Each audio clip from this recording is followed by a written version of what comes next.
সালাম আলাইকুম। আমি যখন এই নিউজটি করছি বাংলাদেশ সময় রাত প্রায় 3:30 থেকে একটু বেশি মাত্র আপডেট পেলাম বাংলাদেশের সাবেক 3বারের প্রধানমন্ত্রী বিএনপির সভানেত্রী বেগম খালেদা জিয়ার সর্বশেষ অবস্থা। আমার এই নিউজটি যখন আপনি শুনছেন আমি জানি না ঠিক ততক্ষণ পর্যন্ত আসলে উনি সুস্থ থাকবেন কিনা, বেঁচে থাকবেন কিনা, কারণ আজকে রাতে এই মুহূর্তে যা ঘটছে মোটামুটি সবাই দোয়া দুরুদ পড়ছেন তার সুস্থতার জন্য। মিলাদ হচ্ছে, কোরআন খতম হচ্ছে, আমরাও দোয়া করি আল্লাহ যেন তাকে সুস্থতা দান করেন। তো সর্বশেষ আপডেট, এবং কি এই একটা বিষয়ের মধ্যে আমার কাছে একটু খারাপ লাগছে, যেটা আমরা যারা প্রবাসী আছি অনেক দিকে বঞ্চিত, তবে সব প্রবাসীর অবস্থা নিশ্চয় এক না। এমন দুর্দিনেও জনাব তারেক রহমানের বাংলাদেশে না আসাকে কেন্দ্র করে আসলে এখানে অনেকগুলো প্রশ্ন দেখা দিয়েছে, ওনার যথেষ্ট সমালোচনা হচ্ছে। পুরো জাতি একটু তো এখানে কি বলা হয় যে চিন্তায় আছে যে কেন আসলে তারেক রহমান দেশে আসছেন না।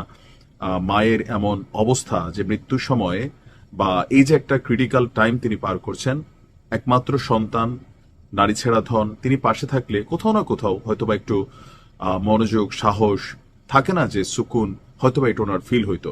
যাকে নিয়ে পরে কথা বলবো, আগে ওনার অবস্থানটা বলি।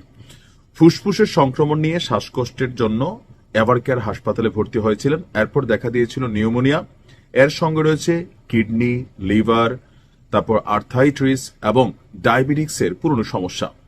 তো একটা রোগের চিকিৎসা করতে গেলে ওনার আরেকটা রোগের উপর প্রভাব পড়ছে।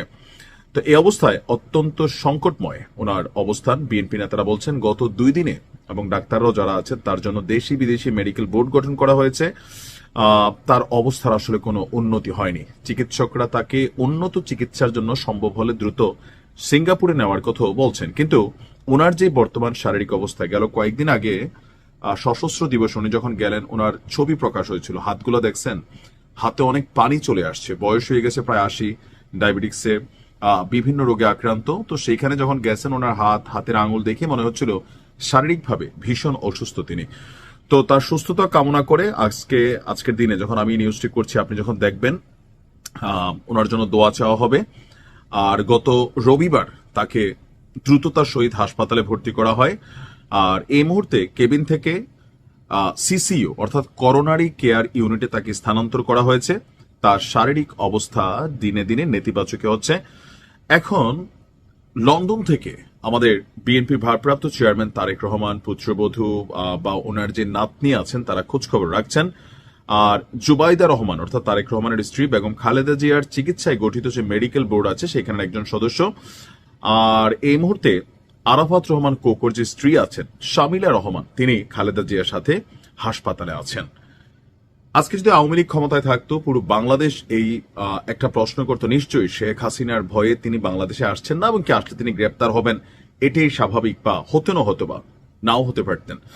কিন্তু আজকে ডক্টর ইউনূস সরকারের সাথে, যেখানে ডক্টর ইউনূস খোদ বেগম খালেদা জিয়ার সুস্থতার জন্য দোয়া চাচ্ছেন, তো এই সময়টা কেন এই 15 মাস তিনি দেশে আসেন না? আমরা ভেবে নিলাম অনেক সমস্যা ছিল, কিন্তু আজকের দিনে এটা কিন্তু জনাব তারেক রহমান বুঝতে পারছেন কিনা, অথবা বিএনপি স্বপ্নের তারা হয়তো এই প্রশ্নটা করছেন না যে তারেক রহমান কেন নাই বাংলাদেশে।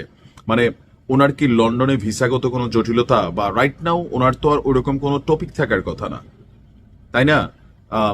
এই মুহূর্তে ওনার না থাকাটা নিয়ে অনেক মানুষ অনেক নেতিবাচক প্রচারণা করছেন যে মায়ের এমন খারাপ দিনে তিনি আসেন না, তিনি কিভাবে দেশের প্রতি মমত্ববোধ আনবেন, মায়ের প্রতিও মমত্ববোধ নাই, এরকম কিন্তু অনেক নেগেটিভ কমেন্ট বা রাজনৈতিকভাবে ওনাকে কিন্তু কোণঠাসা করা হচ্ছে।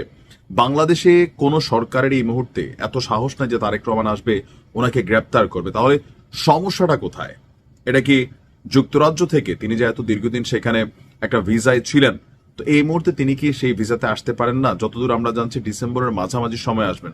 আমরা দোয়া করি যেন বেগম খালেদা জিয়া জীবিত থাকেন, পুত্রকে শেষ দেখা দেখেন। কিন্তু কোথাও না কোথাও ওনার যে অবস্থা, আমি জানি না আমি নিউজটা করা আপনাদের কাছে যাওয়া পর্যন্ত তিনি জীবিত থাকবেন কিনা, বাট এই মুহূর্তে সমস্যাটা এই লেভেলে আছে, হায়াত মৌতের ঠিক মাঝামাঝি অবস্থানে আছেন। তা আমার মনে হয় তারেক রহমানের উচিত যত যাই কিছু হোক, যদি যুক্তরাজ্যে কোনো সমস্যা থাকে তাহলে বাংলাদেশ সরকারের সরাসরি হস্তক্ষেপের মাধ্যমে ওনাকে দেশে আসার জন্য ওই দেশ থেকে ব্যবস্থা করা হোক। বাংলাদেশে কোনো সমস্যা আমার মনে হয় না। এটা জনাব তারেক রহমান অনেক বড় সমালোচনায় পড়বেন। আর এটার দায়ভার আওয়ামী লীগ থাকলে তিনি কাটাইতে পারতেন, এখন কিন্তু কোনোভাবেই কাটাইতে পারবেন না। আগামী দিনে ভোটের দিনেও এই যে নিউজটা আমরা করছি আমাদের কাছে একটু খারাপ লাগতেছে, কেন আসতেছেন না, টাকা পয়সার সমস্যা না, তো ভোটারদের মধ্যে কিন্তু এটা একটা নেতিবাচক প্রভাব পড়বে, সাধারণ মানুষের কাছেও নেতিবাচক প্রভাব পড়বে। নিশ্চয়ই তিনি বুঝবেন বিষয়টা, আমরা আশা করি তিনি বাংলাদেশে আসবেন। মায়ের এই শেষ সময়ে মায়ের কাছে সন্তান থাকবেন। আল্লাহ বেগম খালেদা জিয়াকে সুস্থতা দান করুক। আসসালামু আলাইকুম।